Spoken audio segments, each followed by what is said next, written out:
Anime fans அனைவருக்கும் வணக்கம். இன்னைக்கு நம்ம காயிலிங் டிராகன் எபிசோட் 8 தான் பார்க்க போகிறோம். போன எபிசோடில் அவன் காட்டுக்குள்ளே போயிருப்பான் இல்லையா ட்ரைனிங்காக. அதுக்கப்புறமா அவனை ஒரு சில மிஸ்டீரியஸ் பீப்புள் அட்டாக் பண்ணியிருப்பாங்க. இந்த பக்கம் ப்ரோலக்ஸ் கேலரியில் பார்த்தீங்கன்னா அவன் ஏற்கனவே பயங்கர ஃபேமஸ் ஆகிட்டு இருக்காங்க. இப்போ அந்த ஒரு பர்சன் அட்டாக் பண்ணுறான்ல, நம்ம ஹீரோ யோசிச்சு பார்க்குறான். அவன் வேணுன்னு டிஸ்டன்ஸ் அப்படிங்கிறத மெயின்டைன் பண்ணுறான். அப்போ என்ன அர்த்தம்? அவனுக்கு கிட்ட சண்டை போடுறதுக்கான திறமை கிடையாது. தூரத்தில் இருந்து மட்டும்தான் அட்டாக் பண்ண முடியும். எப்படி அவன் கிட்ட போகிறதுன்னு யோசிக்கிறாங்க. இப்போ பேபி என்ன கேட்குது, நான் வேணா அட்டாக் பண்ணவா அப்படின்னு கேட்குது. அவன் என்ன சொல்கிறான், நோ வாய்ப்பே கிடையாது, இது எனக்கான ட்ரைனிங், ஸோ நீ உள்ளே வராத அப்படிங்கிறான். பாயபுல அங்கேருந்து வேகமாக போகிறாங்க அவன் பக்கத்தில். இவன் எதிர்பார்த்த மாதிரியே பக்கத்தில் போய் அட்டாக் பண்ணும்போது அவனால் சமாளிக்க முடியல. நம்ம ஹீரோ என்ன பண்ணுறான் தெரியுமா, அங்கே இருக்க மரத்துலலாம் கிராக் அப்படிங்கிறத போட்டுக்கிட்டே இருக்கான். ரேண்டமாக போடுற மாதிரி தான் தெரியுது, ஆனால் பாயபுல பிளான் பண்ணிக்கிட்டு இருக்கு. இப்போ இவன் ஆரோவை வச்சு குறி பார்க்கும்போது நம்ம ஹீரோ வேகமாக அங்கேருந்து நகர்ந்து போயிடுறான். ஆனால் நகர்ந்து போனவன் வேற ஒரு திசையிலேருந்து அட்டாக் பண்ண ஆரம்பிக்கிறாங்க. ஸோ கண்டினியூஸாக இப்படி அட்டாக் பண்ணும்போது அங்கங்கே கிராக் அப்படிங்கிறத போட்டுக்கிட்டே இருக்கான்.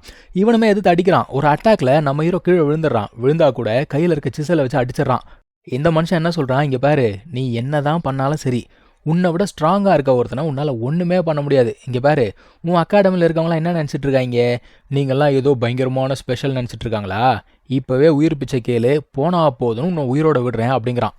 ஆனால் இவ்வளோ டைலாக் பேசிட்டு மறுபடியும் இவனை கொல்றதுக்கு தாங்க நிற்கிறான் அவன். நம்ம ஹீரோ சும்மா இல்லை, மேஜிக் ஆக்டிவேட் பண்ண உடனே அந்த கிராக் எல்லாமே ஆக்டிவேட் ஆகி உடஞ்சி கீழே விழுது. அந்த சமயத்தில் அவனுமே ஆரோவை ரிலீஸ் பண்ணிட்டாங்க. அந்த ஆரோ இவனோட கையில் குத்தி கண்ணுக்கிட்ட நிற்கிது. ஆனால் அந்த ப்ராசஸில் அவன் செத்துட்டான்னு வச்சுக்கோங்க. இப்போ ஹீரோ என்ன பண்ணுறான், இவனோட கிளாஸ்மேட் ஒருத்தன் இறந்து போனான்ல, அவனுக்காக ஒரு சமாதியை கட்டுறாங்க. கட்டிட்டு என்ன சொல்கிறான், இதுக்கப்புறம் என் கூட இருக்கவங்க யாரையுமே நான் சாக விட மாட்டேன் அப்படிங்கிறான். இப்போது வேகமாக அந்த காட்டுக்குள்ளே பயணம் பண்ண ஆரம்பிக்கிறான். காடே பயங்கர அடர்ந்த ஒரு காடாக தான் இருக்குது. உள்ளுக்குள்ளே போகும்போது பேபியை கேட்குது, ஏன் என்னை உதவி செய்ய விட மாட்டேங்கிற அப்படின்னு கேட்குது. இவன் என்ன சொல்கிறான், இது என்னோட ட்ரையல், ஸோ நான் தான் இதை எதிர்கொள்ளணும், அப்போ தான் இவன் ஸ்ட்ராங் ஆக முடியும். இப்படியே காட்டுக்குள்ளே பயணம் பண்ணவன் பார்த்தீங்கன்னா ஒரு மலை சிகரம் இருக்கக்கூடிய இடத்துக்கு வராங்க. ஆக்சுவலாக இது வரைக்கும் காட்டில் இருந்தால் இதுக்கப்புறம் மலைகளுக்குள்ளே போக போகிறான். இவன் மெயினாக வந்ததே அந்த பீஸ்ட் மவுண்டனுக்கு தான். நம்ம செயின்ட் வெளியில் வராரு, என்ன சொல்கிறாரு, நீ சொல்கிறது கரெக்டு தான் அப்படிங்கிறாரு. ஆக்சுவலாக இந்த பீஸ்ட் மவுண்டன் சாதாரண இடம் கிடையாதுங்க. இங்கே இருக்க பிளான்ஸ் கூட பீஸ்ட் அட்டாக் பண்ணி சாப்பிட்ற மாதிரி இருக்குது. ஸோ உள்ளுக்குள்ளே போகும்போது ரொம்ப ஜாக்கிரதையாக இருக்கணும். இவன் என்ன பண்ணுறான், இவனை சுற்றி என்ன இருக்குது அப்படிங்கிறத சென்ஸ் பண்ண ஆரம்பிக்கிறான். அதை சென்ஸ் பண்ணும்போது தான் என்னென்ன ஒளிஞ்சிக்கிட்டு இருக்குது அப்படிங்கிறது இவனுக்கு தெரியும்.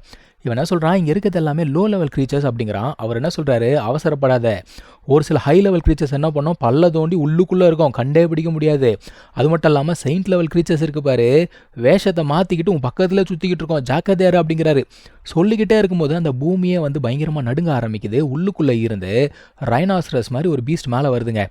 அதை பிடிச்சி சரசரம் சுற்றி தூக்கி போட்டான்னு வச்சுக்கோங்க. ஆனால் அந்த மேஜிக்கல் பீஸ்ட் அப்படியே ஓடி போகாமல் இவனை நோக்கி ஓடி வருமா. இவன் வேகமாக போய் அடித்த முதல் அடியில் அந்த கொம்பு தனியாக போயிடுச்சு. 2வது அடியில் பீஸ்டே செத்து போச்சு. செயின்ட் வெளில பார்க்குறாரு, டேய் என்னடா அது லெவல் 3 க்ரீச்சரு, உன்னோட ஃபிசிக்கல் ஸ்ட்ரென்த் மட்டுமே வச்சு அதை கொண்டுட்டியேடா, உன்னோட வாரியர் ட்ரைனிங் நல்லாவே வேலை செய்யுது, சூப்பர் அப்படிங்கிறாரு. இப்போ இந்த பீஸ்ட்டுக்குள்ளே இருந்து ஒரு மேஜிக்கல் கிறிஸ்டலாம் வெளியில் எடுக்கிறாங்க. இது லெவல் 3 பீஸ்ட் அப்படிங்கிறதுனால இதுக்கு 1000 கம்மியான கோல்ட் காயின்ஸ் தான் கிடைக்கும். இருந்தாலும் மனுஷன் என்ன சொல்கிறான், உன்னுடைய ஃபஸ்ட்டு சம்பாத்தியம் சூப்பரா, என்னை விட நீ லக்கி அப்படிங்கிறான். இப்போ நம்ம பேபே இருக்கு பாருங்க, வேகமாக ஓடி வருதுங்க. அந்த இடத்துக்கு நின்றுட்டு எனக்கு ரோஸ்ட் பண்ணி கொடு அப்படிங்குது. இவனுமே பேபேக்காக ரோஸ்ட் பண்ண ஆரம்பிக்கிறாங்க. அது சும்மா இல்லை, அங்கே உட்காந்துக்கிட்டு இதெல்லாம் ஸ்லோவாக குக் பண்ணால் தான் சாப்பிட நல்லா இருக்கும், சரி இன்னும் கொஞ்சம் ஃபயர் இன்க்ரீஸ் பண்ணு, இன்னும் கொஞ்சம் இன்க்ரீஸ் பண்ணுன்னு சொல்லி அவனை ஒரு வழி பண்ணி விட்டுடுச்சு. அவனோட கண்ட்ரோல் மொத்தமாக மிஸ் ஆகி எரிச்சு விட்டான் அவன். இது ஒரு பக்கம் ஓடுது, இவன் ஒரு பக்கம் ஓடுறான். எப்படியோ ஒன்றுங்க, மொத்தத்தில் இவன் என்ன பண்ணுறான், காட்டிலேயே ட்ராவல் பண்ண ஆரம்பிக்கிறான். ஆக்சுவலாக இந்த காடு நான் ஆல்ரெடி சொன்ன மாதிரி ரொம்ப டேஞ்சரஸ். இந்த செயின்ட் என்ன சொல்கிறாரு, பாதை ரொம்ப பெருசாக போனாலும் பரவாயில்ல, சுற்றிட்டு கூட போய்க்கோ, ஷார்ட்கட்டில் போகிறேன்னு சொல்லிட்டு எங்கேயாவது போய் பூந்துடாத, ஏன்னா எங்கே எது ஒளிஞ்சிக்கிட்டு இருக்கோனே தெரியாது, ஜாக்கிரதை அப்படிங்கிறாரு. இந்த மலைக்குள்ளே இவன் போக போக எவ்வளோ டீப்பாக போகிறானோ அந்த அளவுக்கு அவன் எதிர்கொள்ளக்கூடிய மேஜிக்கல் பீஸ்ட்டுமே ஸ்ட்ராங்காக இருக்குமா. ஸோ எப்போவுமே கவனமாக இரு அப்படிங்கிறாருங்க. ஸோ இப்படியே தொடர்ந்து போய்கிட்டே இருக்கான். ஒரு இடத்துல நிறைய பேர் இறந்து போயிருக்காங்க. என்னடா இவ்வளோ பேர் இறந்து போயிருக்காங்க, இவங்க உண்மையாகவே இறந்து போயிருக்காங்களா சும்மா படுத்துட்டு இருக்காங்களான்னு இவனுக்கு தெரியல. உடனே மேஜிக்கை யூஸ் பண்ணி ஒரு கல் எடுத்து தூக்கி போட்டு பார்க்குறான். யாருமே அசையலைங்க. கிட்ட போய் அவங்கள திருப்பி பார்த்தா என்ன இந்த காயம் ஒரு மாதிரி இருக்கே, எந்த பீஸ்டால இந்த மாதிரி காயத்தை உருவாக்க முடியும் அப்படின்னு யோசிக்கிறான். செயின்ட் என்ன சொல்கிறாரு, இது பீஸ்ட் பண்ணதில்லை, இது மனுஷங்க பண்ணது, செஞ்சவன் பயங்கர மோசமாக இருந்திருக்கான், அது பத்தாததுக்கு பயங்கர பவர்ஃபுல்லாக இருந்திருக்கான் அப்படிங்கிறாரு. அவனும் பார்க்குறான், இருக்கிறதுலே மனுஷங்களை பார்த்தா தாண்டா பயமாக இருக்குது, பீஸ்ட்டை பார்த்து கூட அந்த அளவுக்கு பயம் இல்லை அப்படிங்கிறான்.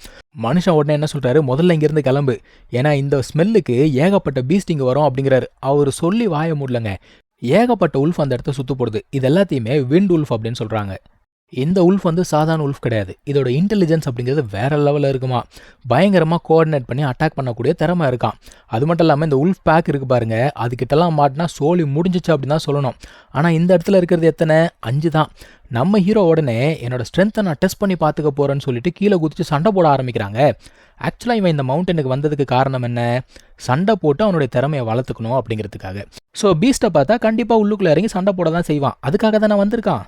இவன் ரொம்ப ஈஸியாக 5 பீஸ்ட் தான் அப்படின்னு சொல்லிட்டான். ஆனால் இந்த 5 பீஸ்ட்டை சமாளிக்கிறது ரொம்ப கஷ்டமாக இருக்குங்க. ஒரு பீஸ்ட் அட்டாக் பண்ணும்போது நல்ல வேலை ஷீல்டை போட்டு தடுத்துக்கிட்டான். அதுக்கப்புறமா எர்த் ஸ்பைக் அப்படிங்கிறத யூஸ் பண்ணி அந்த பீஸ்ட்டை முடிச்சு விட்டாங்க. அதுக்கப்புறமா இன்னொரு 2-3 பீஸ்ட் என்ன பண்ணுறான், எர்த் வால் போட்டு அது உள்ளுக்குள்ளேயே பிடிச்சி வச்சு மறுபடியும் எர்த் ஸ்பைக்கை வச்சு அங்கே இருக்க பீஸ்ட் எல்லாத்தையும் முடிச்சு விட்டான். சரி, இவ்வளோதான் முடிஞ்சிச்சுன்னு பார்த்தா வெளியில் 2 பீஸ்ட் இருக்குது. இவனை பயங்கரமாக அட்டாக் பண்ண ஆரம்பிக்குது. அதுக்கிட்ட இருந்து டாச் பண்ணி ஜம்ப் பண்ணி அதை அட்டாக் பண்ணும்போது அதில் ஒரு பீஸ்ட் வந்து கீழே விழுந்ததுங்க. இப்போ கடைசியாக ஒரே ஒரு பீஸ்ட் இருக்குது. அதுதான் கண்டினியூஸாக இவனை அடிச்சுக்கிட்டே இருக்குது. அதையுமே ஒரு வழியாக முடிச்சு விட்டான். இவன் என்ன பண்ணுறான், அந்த பீஸ்ட் கிறிஸ்டல்ஸ் எல்லாம் கலெக்ட் பண்ணிகிட்டே இருக்கான். திடீர்னு பார்த்தா ஒரு பீஸ்ட் எந்திரிச்சு ஓடுமா, பேபே கத்துது. அங்கே பாரு அது செத்து போன மாதிரி நடிச்சிட்டு இருக்கு போல.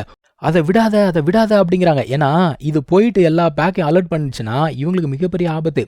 இவனை விடாமல் பின்னாடியே துரத்திட்டு போகிறாங்க. அது மின்னல் வேகத்தில் போகுது. ஒரு கட்டத்தில் என்ன பண்ணுறான், அது ஜம்ப் பண்ணும்போது வின் பிளேட் வச்சு அடிக்கிறான் பாருங்க, கழுத்து துண்டாக போயிடுச்சு. ஆனால் பிரச்சனை என்னென்னா, இவன் இப்போ வந்திருக்கான்ல, இந்த இடத்துல தான் விண்ட் உல்ஃப் எல்லாமே வாழ்ந்துட்டு இருக்கு. அதோட இருப்பிடத்துக்கு சார் வந்திருக்காரு. அந்த உல்ஃப் எல்லாமே இவனை சுத்து போட ஆரம்பிக்குது. இது பத்தாததுக்கு அந்த பேக்கோட கிங் அண்ட் குயின் இருக்கும்ல, ரெண்டுமே மேலேருந்து இவனை பார்த்துக்கிட்டு இருக்கு. அது ரெண்டுமே லெவல் 5 கிரீச்சர்ஸாம். ஸோ இங்கேருந்து எப்படி தப்பிக்க போகிறாங்க அப்படிங்கிறத அடுத்த எபிசோடில் பார்க்கலாங்க. தேங்க்யூ ஸோ மச் ஃபார் வாட்சிங். Take care. பை.